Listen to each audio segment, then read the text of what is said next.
नमस्कार दोस्तों, स्वागत है आपका फिर से फोकस ऑन ज्योग्राफी में। जैसे कि हमने लास्ट टॉपिक में बात की थी क्षेत्रफल और जनसंख्या के अकॉर्डिंग, वैसे ही मैंने आप लोगों को बताया था मैं फिर से आऊँगा और आप लोगों के लिए टॉपिक लेके आऊँगा राजस्थान का भौतिक भूगोल। तो राजस्थान का भौतिक भूगोल जो टॉपिक है, ये टॉपिक बेटा एक कंपटीशन लेवल के साथ साथ ये एक बीए सेकेंड ईयर का पार्ट भी है। बीए सेकेंड ईयर में जितने भी एग्जामिनेशंस हैं वो सारे के सारे भी मैं आप लोगों के साथ शेयर करूंगा। वहीं ये एक कंपटीशंस के एग्जाम का भी पार्ट है। तो जितने भी बीए के रिलेटेड या एमए से रिलेटेड जितने भी बच्चे इस क्लास को देख रहे हैं वो इसको फोकस करके चले, क्योंकि आगे एग्जामिनेशन में ये टॉपिक आपसे टकराने वाला है। तो बात करते हैं बेटा राजस्थान के भौतिक प्रदेशों की। अच्छा, आप लोगों को याद है कि ये जो भौतिक प्रदेश हमने पढ़ा, ये भौतिक प्रदेश राजस्थान के किस अकॉर्डिंग अलग अलग भागों में विभाजित किए गए हैं। तो जो राजस्थान के भौतिक प्रदेश हैं बेटा, इन्हें अलग किया है उच्चावचों के आधार पर। अब आप पूछोगे कि सर उच्चावच क्या होता है। उच्चावच मीन्स बेटा ऊंचे नीचे जो भाग होते हैं वो उच्चावच कहलाते हैं। हम बात कर लेते हैं उच्चावच। तो उच्चावच बेटा क्या होते हैं, 3 प्रकार के होते हैं। उच्चावच मोस्टली 3 प्रकार के होते हैं, जिसमें आपका आ जाता है पहला प्रथम श्रेणी उच्चावच, दूसरा आ जाता है द्वितीय श्रेणी उच्चावच और तीसरा आ जाता है तृतीय श्रेणी उच्चावच। जो आपका प्रथम श्रेणी उच्चावच होता है वो प्रथम श्रेणी उच्चावच बेटा होता है महासागर और महाद्वीप। महासागर और महाद्वीप जो होते हैं वो प्रथम श्रेणी उच्चावच के अंतर्गत आते हैं। वहीं द्वितीय श्रेणी उच्चावच के अंतर्गत आपके पर्वत, पठार और मैदान 3 अलग अलग भाग आते हैं। अगर हम तृतीय श्रेणी उच्चावच की बात करें तो बेटा इसमें आ जाती है दर्रे, भ्रंश, घाटियां ETC जो भी होगा वो तृतीय श्रेणी उच्चावच के अंतर्गत आता है। मोस्टली प्रथम श्रेणी उच्चावच में महाद्वीप, महासागर से किनका निर्माण हुआ, द्वितीय श्रेणी उच्चावच पर्वत, पठार, मैदानों से कौन से भाग बने, और तृतीय श्रेणी उच्चावच मीन्स दर्रे, भ्रंश और घाटियों से किन चीजों का निर्माण हुआ। आते हैं हमारे टॉपिक राजस्थान के भौतिक प्रदेश पर। हमने सिर्फ जाना भौतिक प्रदेशों का वर्गीकरण किस आधार पर होता है। तो जो राजस्थान के भौतिक प्रदेश है बेटा, उसका सबसे पहले जो वर्गीकरण दिया था वो सबसे पहले वर्गीकरण दिया था वीसी मिश्रा ने। वीसी मिश्रा ने क्या था बेटा, 1966 से 68 के बीच अपना वर्गीकरण प्रस्तुत किया और राजस्थान को 7 भागों में बांटा। कितने भागों में बांटा, राजस्थान को 7 भागों में बांटा। मोस्टली 7 भाग थे। पश्चिम का मरुस्थलीय प्रदेश पहला कौन सा था, मैं लिख देता हूं यहां पे। जो 7 भाग बनाए उसने बेटा, पहला था पश्चिम का मरुस्थलीय प्रदेश, दूसरा था अर्ध शुष्क प्रदेश, तीसरा था नहरी प्रदेश, चौथा था आपका अरावली,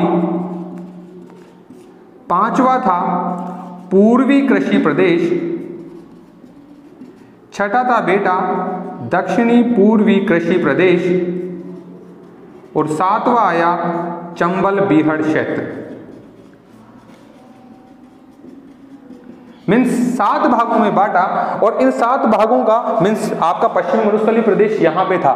दूसरा जो भाग था ये आपका अर्धशुष्क मैदान था। ये तो था आपका पश्चिमी, ये हुआ आपका अर्धशुष्क। एक बता रहा हूं मैं किस किस जगह पर है। यहां पर है आपका नहरी प्रदेश, ये हुआ आपका अरावली प्रदेश, ये है आपका पूर्वी मैदानी भाग। यहां आपका जब चंबल बहती है तो ये है आपका चंबल का बीहड़ क्षेत्र और ये है आपका दक्षिणी पूर्वी मैदानी या कृषि प्रदेश। अब इनको क्या क्या नाम दिया जाता है, जैसे पूर्वी कृषि प्रदेश है उसे आप कहते हो उत्तरी पूर्वी मैदानी भाग, दक्षिणी पूर्व का कृषि प्रदेश है उसे आप कहते हो हमारा हाड़ौती प्रदेश, वहीं चंबल का बीहड़ क्षेत्र भी इसी में ही जुड़ जाता है।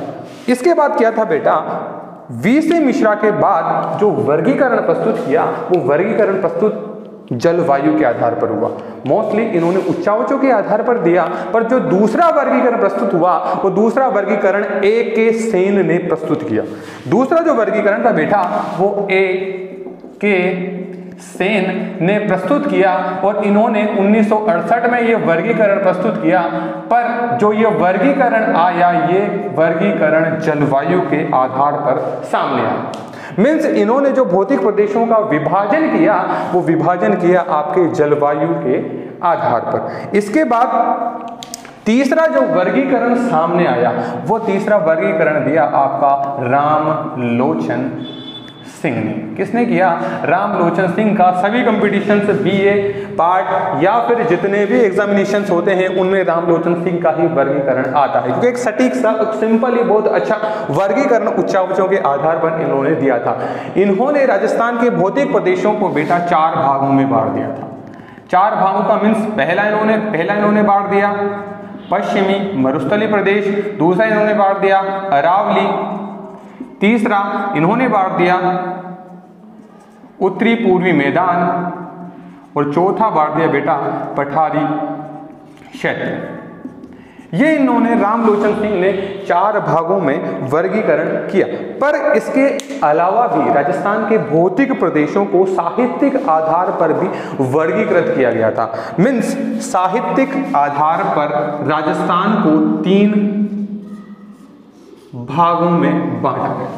राजस्थान को 3 भागों में बांटा गया साहित्यिक आधार पर, जिसे कहा गया मरु, मेरी और माल प्रदेश। मरु प्रदेश मीन्स मरुस्थलीय प्रदेश, मेरी प्रदेश मीन्स पहाड़ी व पठारी प्रदेश, वहीं माल प्रदेश यानी आपका मैदानी प्रदेश था। तो ये जो थे ये अलग अलग वर्गीकरण दिए, पर आपका जो सटीक वर्गीकरण सामने आया वो था रामलोचन सिंह का वर्गीकरण। रामलोचन सिंह ने कितने भागों में बांटा था बेटा?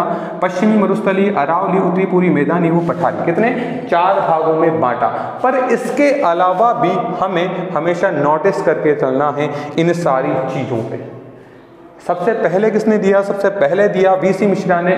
डेट्स भूल जाइए, ज्योग्राफी में डेट्स का कोई काम नहीं होता। अगर मैं डेट्स बताता हूं, एक आपके लिए बताता हूं, पर डेट्स का ज्योग्राफी में कोई काम नहीं होता है। डेट्स इतिहास में ही काम आती है। तो सबसे पहला वीसी मिश्रा ने वर्गीकरण दिया 1966 से 68 के बीच में दिया और 7 भागों में राजस्थान को बांटा, जिसमें पश्चिमी मरुस्थलीय प्रदेश, अर्ध मरुस्थलीय प्रदेश, नहरी प्रदेश। अच्छा, नहरी जो प्रदेश है वो आपका हनुमानगढ़, श्रीगंगानगर वाला क्षेत्र है। अरावली प्रदेश पूर्वी कृषि प्रदेश, जिसमें आपका उत्तरी पूर्वी मैदान आ जाता है। फिर दक्षिणी पूर्वी कृषि प्रदेश, जिसमें आपका हाड़ौती का पठार आ जाता है, और चंबल का बीहड़ क्षेत्र वो भी इसी में इंक्लूड होता है। फिर आ जाता है AK सेन, जो 1968 में फिर से वर्गीकरण देते हैं, पर इनका वर्गीकरण जलवायु के आधार पर होता है। इसके बाद जो वर्गीकरण आता है वो आता है रामलोचन सिंह का, जिन्होंने 4 भागों में राजस्थान को बांटा, और जो हम आगे पढ़ने वाले हैं। तो क्या किया था? रामलोचन सिंह ने राजस्थान को 4 भागों में बांटा था। पहला था पश्चिमी मरुस्थलीय प्रदेश। कौन सा था?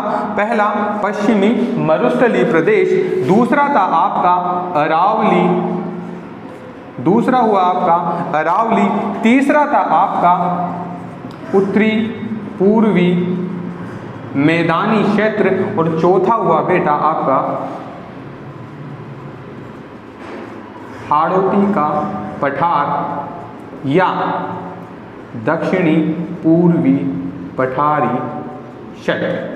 ये आपके 4 अलग अलग पार्ट हो गए। पश्चिमी मरुस्थलीय प्रदेश जो था, इस पश्चिमी मरुस्थलीय प्रदेश का जो निर्माण हुआ था वो निर्माण हुआ था बेटा तैतीस सागर से। ये हमने महाद्वीपीय सिद्धांत जो पढ़ा था उसमें हमने कंफर्म कर लिया था कि इनका निर्माण किस तरीके से हुआ था। ये मैंने आपको उस वीडियो में बताया है, और जिसने वीडियो नहीं देखा वो पुराने वीडियोस में जाके सिद्धांत देख सकते हैं वेंगनर का, जिसमें हमने देखा था कि ये सारे भौतिक प्रदेश बने कैसे थे।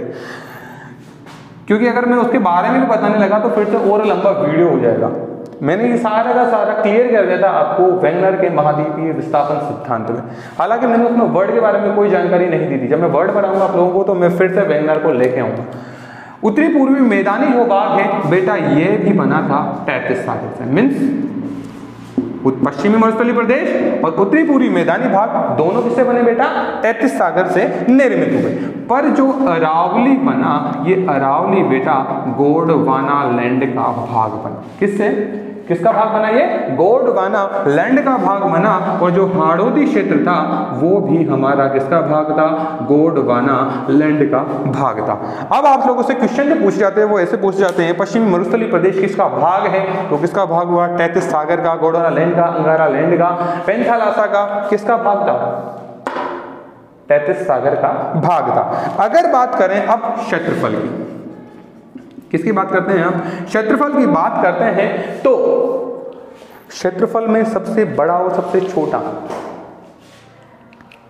राजस्थान का एक जो कोना है वो सबसे छोटा हो जाता है और एक कोना सबसे बड़ा हो जाता है। 61.11% या 61% क्षेत्रफल रखने वाला पश्चिमी मरुस्थलीय भाग सबसे बड़ा है। वहीं 6.89% कह लें या फिर 7% क्षेत्रफल रख लें, 6.89% या 7% क्षेत्रफल की बात कर लें तो सबसे कम भाग हो जाता है हमारे दक्षिणी पूर्वी पठारी भाग का।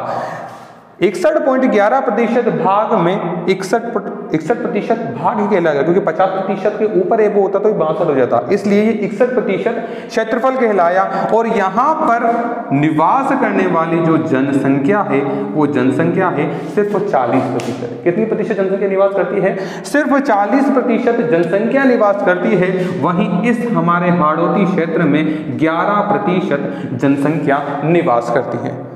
पश्चिमी मरुस्थलीय प्रदेश में 40% जनसंख्या निवास करती है, वहीं हाड़ौती के सबसे छोटे क्षेत्र में 11% जनसंख्या निवास करती है। फिर बात करते हैं हम हमारे अरावली की, बात करते हैं अरावली की, तो इसके 9% क्षेत्रफल पर, इसके 9% क्षेत्रफल पर 10% जनसंख्या निवास करती है।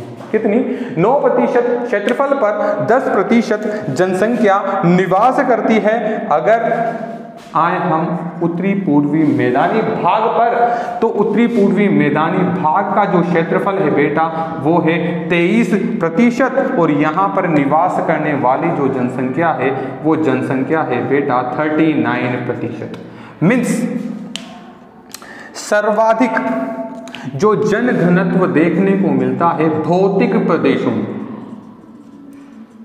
सर्वाधिक जो जनघनत्व देखने को मिलता है भौतिक प्रदेशों में वो उत्तरी पूर्वी मैदानी भाग का होता है। वह न्यूनतम जनघनत्व भौतिक प्रदेशों में पश्चिमी मरुस्थलीय प्रदेश का देखने को मिलता है। हालांकि आप लोगों को याद है सर्वाधिक जनघनत्व जो है वो जयपुर का है, और ये जयपुर है वो उत्तरी पूर्वी मैदानी भाग में ही आता है। न्यूनतम जो जनघनत्व है वो जैसलमेर का है, और जैसलमेर भी इंक्लूड होता है पश्चिमी मरुस्थलीय प्रदेश में। ये सिर्फ भौतिक प्रदेशों का भाग, क्षेत्रफल और जनसंख्या की बात हुई। अब हम आगे चलेंगे एक एक भौतिक प्रदेशों की जानकारी के ऊपर।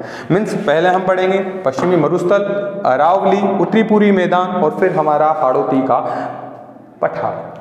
पर इसके साथ ही क्या है, मैं आप लोगों से एक रिक्वेस्ट करना चाहूँगा, साथ में आप लोगों के पास जो क्वेश्चंस हैं उन्हें आप सॉल्व कीजिए। सॉल्व करने के साथ क्या होगा बेटा, मैंने आप लोगों को एक टिप्स दी है। 4 ऑप्शन वाले क्वेश्चन में एक ऑप्शन राइट ना करके आपको चारों ही ऑप्शंस के मीन्स पता होने चाहिए, ताकि आपके एक क्वेश्चन के साथ 4 क्वेश्चन कंप्लीट हों। मैं हर एक स्टूडेंट से ये बात कहता हूँ। तो आप लोग सिर्फ आज इतना ही लेसन अटेंड कीजिए। नेक्स्ट जो वीडियो होगा वो हमारा पश्चिमी मरुस्थलीय प्रदेश, अरावली, उत्तरी पूर्वी मैदान या हाड़ौती या दक्षिणी पूर्वी पठार में से एक होगा।